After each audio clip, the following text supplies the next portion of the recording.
اور انشاءاللہ جو بھی سناؤں گا قرآن حدیث پر اور ویدوں پر مشتمل باتیں سناؤں گا انشاءاللہ۔ اللہ تبارک و تعالیٰ قرآن کریم کے اندر فرماتا ہے لَقَدْ كَانَ لَكُمْ فِي رَسُولِ اللَّهِ أُسْوَةٌ حَسَنَةٌ۔ اے گدی والوں، اللہ تبارک و تعالیٰ کہتا ہے کہ ہم نے محمد رسول اللہ صلی اللہ علیہ وسلم کی پوری زندگی، پوری لائف آپ کے لیے آئیڈیل بنا دیا ہے۔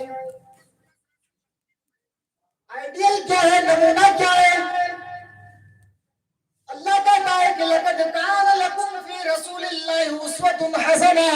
اے لوگوں، محمد رسول اللہ صلی اللہ علیہ وسلم کی پوری زندگی، پوری لائف آپ کے لیے آئیڈیل ہے، نمونہ ہے۔ اللہ کے رسول صلی اللہ علیہ وسلم کا چلنا آپ کے لیے آئیڈیل ہے، آپ صلی اللہ علیہ وسلم کا سونا آپ کے لیے آئیڈیل ہے، آپ کا جاگنا، یہاں تک کہ شادی بھی ہے، ساری چیزیں اللہ کے رسول صلی اللہ علیہ وسلم کی ہمارے لیے آئیڈیل اور نمونہ ہے۔ اگر ہم نے اللہ کے رسول صلی اللہ علیہ وسلم کی آئیڈیل اور اس کے نمونوں کو نہیں اپنایا تو مسلمانوں